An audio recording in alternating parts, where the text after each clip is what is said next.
Hello guys, my name is SolarTz. Welcome back to another video, and I wish to talk about RWBY's biggest problem, or one of RWBY's biggest problems, which is power scaling. Now, power scaling has plagued many, and I mean many fandoms, many series, many anime. It's just plagued a lot. And the sad thing is, it has also plagued RWBY, but RWBY has some really, and I mean really bizarre power scaling. So let's get directly into it. Now, I know some people are probably going to say RWBY has always had bad power scaling, and in my opinion, no. I think RWBY works on the rule of cool, and I think that pops up a lot. However, the rule of cool doesn't just immediately push power scaling away. It makes things more dramatic. It makes things look more visually appealing and or cool, but you can keep the rule of cool while also having good power scaling. Those two things can work hand in hand, and in my personal opinion, I think they did work hand in hand. So to talk about some power scaling for certain characters in certain matchups, let's just run down some character feats first, and then we can get into those character matchups. So to start off, I want to go a bit controversial, but Blake and Yang versus Adam. I see so many people say Adam deserved to lose this fight, Adam deserved to win this fight, and I really want to sit here and just try to break it down. Now, besides the obvious changes of how the combat looks, because some things look more weighted than the others, and you know, new engine, new animators, things like that, I understand that that could change how we perceive certain actions, and that's also a big reason why we believe some power scaling either fell off, turned wonky, or whatever. So I'm not really going to be critiquing the animation as much as I would want to, and instead I only want to focus on the characters and their actions and what we perceive them to be because of what we've seen previously and how it was built up. Blake and Yang have a lot of strong feats, especially in volume 1 and 3. There's teamwork there, there's cooperation, there's just things that look very beautiful when it comes to either their semblances or how they fight, but they also have clear weaknesses that we can tell from their character actions. And then you have a character like Adam. Adam looks strong, menacing, fast. He's the mentor to Blake. You have all these things that show off that he is probably far more skilled than these characters. And if you wanted to compare him or put him into a tier of other people and other characters we see, you can compare him to people like Neo, Mercury, Emerald, and then you have to question, well, can Blake and Yang even beat those two? But Adam is a very powerful character, and many people just say, oh, well, all he did was cheese robots. And yeah, don't get us wrong, he definitely did fight a bunch of robots. So can we really diminish his skills? No, not really. And it's because how you fight those robots. During those smaller robots, he didn't really struggle. I mean,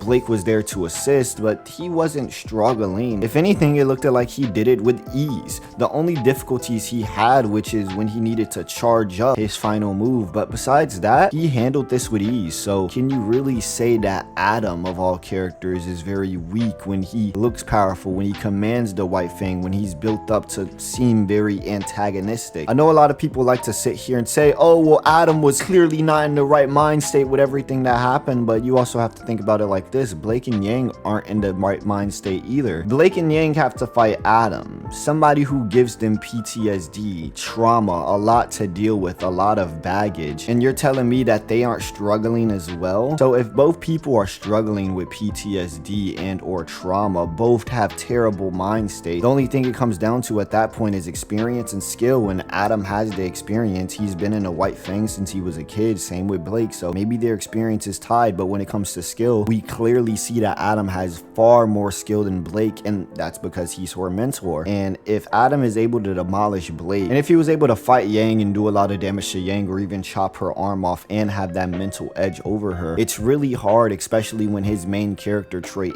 seems to be manipulation. It's really hard to think that he would lose even in a 2v1 scenario. And like I said, when you compare him to characters like Neo has taken on a group of people, and yeah, she's taken on Juniper single-handedly, and that's really dope. And some people may say, well, Juniper's not like Team RWBY, and I definitely do agree with that, especially when you don't add Pyrrha into that mix. However, she still handled them with relative ease, and like I mentioned in my video previously, she had the chance to kill them if wanted, and she just didn't, because she wanted to finish the mission. So when you compare Neo and Adam, it feels like Adam should at least be able to handle 2 members of Team RWBY, maybe more, but for him to struggle with 2, which are weakened, manipulated, and Blake was already, you know, struggling beforehand when he was giving chase, it's really hard to sit here and say that Adam lost because he just was a bad fighter or he wasn't all that. When you look at everything, it's very hard to say that Adam lost because of he had bad skill or he didn't have enough experience or he was too weak or he didn't have speed, because even like they mentioned in the show, he has the same semblance as Yang, it just goes through his sword. And as Yang says, he doesn't have to take that damage, so he's really at a less risk than her, and still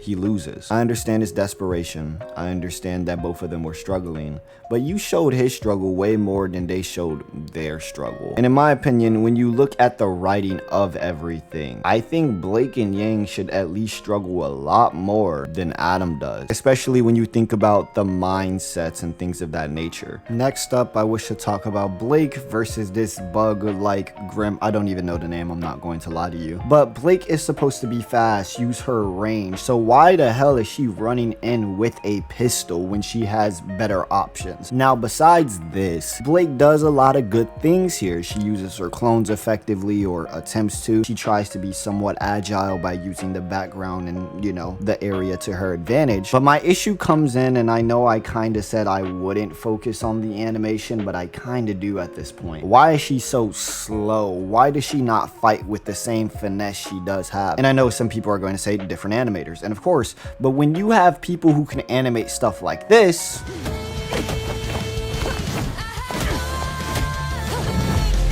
and then you have people that can animate stuff like this,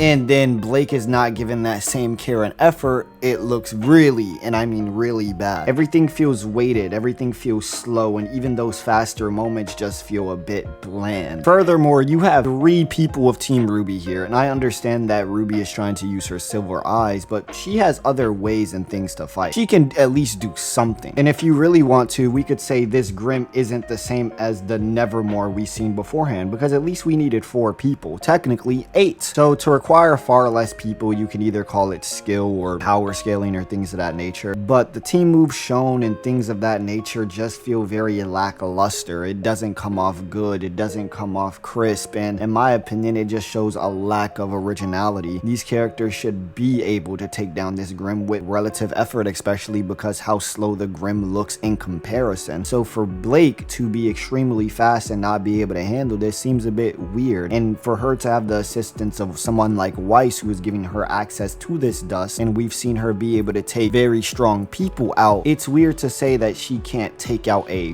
Grimm. It's especially weird because we've seen Yang take hits from a paladin, we've seen Blake get tossed around numerous occasions, and a few little light taps from this Bug Grimm and her aura is broken. RWBY gets dropped from the sky and her aura seems to be broken. Same with Weiss, it's very weird, and I personally just dislike the power scaling. People aura used to feel super strong, and now it feels like it breaks off of the smallest of touches. Okay, let's pause for one moment and take a look at Ozpin versus Cinder. This is a guy who's been born through generations, probably knows as many techniques as Batman, probably has seen multiple different styles, people, fights, etc, etc. You're telling me he still had magic stored up? You're telling me he lost to a empowered Cinder who just got some maiden powers? Now obviously maiden powers are very shaky because we've seen maidens do amazing things, and then we've also seen maidens get beat pretty easily. But it's crazy to think that the protector of Beacon, the person that we can perceive as one of the strongest, no Gojo, got beaten off screen by Cinder Fall of all people. It wasn't even like he was wounded and had to heal and came back. He died and had to be reincarnated. And like I said, this is surprising given the fact that this is somebody who's been here for generations, centuries, eons, and he died just like that to one maiden. Either Cinder Fall gotta be one of the greatest boxers ever, maidens are just super overpowered and we don't realize it yet and they're just underutilized, or Ozpin is just a fraud. Maybe if you want to headcanon it and say he was saving up magical energy energy and he probably was just going to reincarnate anyways and he was fine with that idea, perfectly fine. However, Beacon has already fell and your job is to protect these students, protect this place. So dying here doesn't really feel like a smart idea when you have the opportunity to save the place. And let's remember, his magical energy was able to kill a large Grimm. He could have used this on Cinder and she would have died right there. I don't think anything is saving Cinder from that power. And that may have did more good than bad. And I understand this is an anime, this is a series, build things up. I truly do understand that. But in hindsight, it looks really weird and really crazy that he lost it.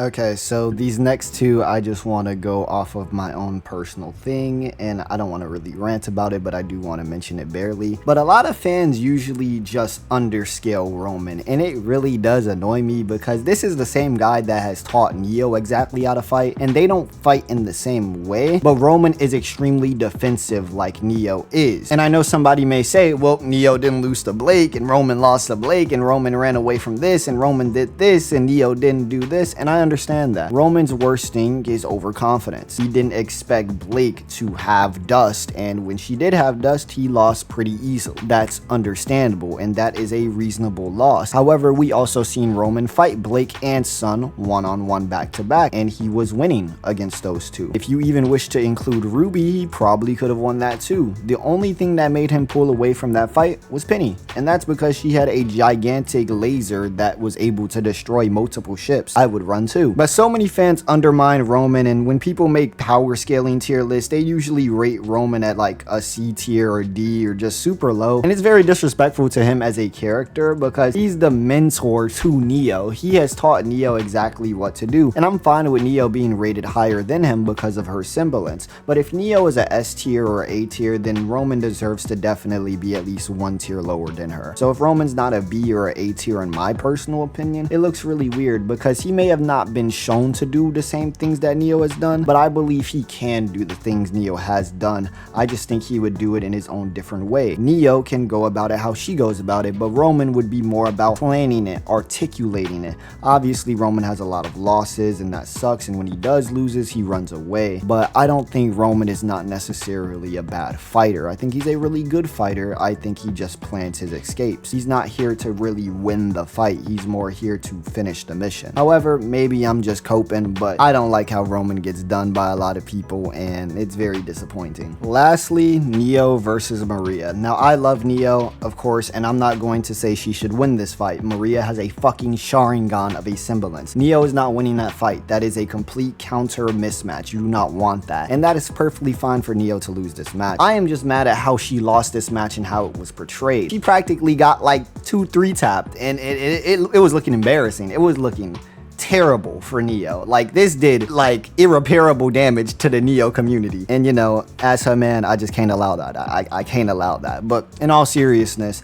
I'm fine with Neo losing to Maria. It is 100% okay. I dislike how it was portrayed and even how she got knocked out because of a big laser beam. I'm not saying that that laser beam she should stand from. If she wishes to get knocked out from the laser beam, that is fine to portray. My issue comes in with she didn't attempt to dodge it. She didn't attempt to move out the way. You know, you use your semblance in your movement to escape everything, and then you see a big laser coming your way and you're like, ah, and it's over with. You just fall. And I personally just don't like how Neo was defeated. Maybe it was time constraints, maybe it was things of that nature, obviously. And like I said, I'm fine with Neo losing to Maria because of her semblance. That is one cracked out semblance. However, for her to lose in the way she at least did is very disappointing, and I'll put it in the power scaling thing because it just wasn't shown well, in my opinion. You know, the results can be the same, but it's just about the show, how you emphasize those things, and it wasn't really executed well, in my personal opinion. However, with that being said, that's really all the examples I want to give. Obviously, there are more examples of RWBYs having bad power scaling. You could talk about Lyrin, RWBY, Yang, Blake, Weiss, anybody, and you could talk about the changes in their fighting style and animation if you wish to. Those things are fine, and those things are 100% okay. You can talk about the checkmate fight and so many things that could lean into this has bad power scaling. I do not blame that, and I do not judge that, and if you wish to talk about those, leave it in the comments. I'll read them, and you know, and it'll be cool to have a talk about it. With that being said, I love you guys. I'll see you guys in the next video, and peace.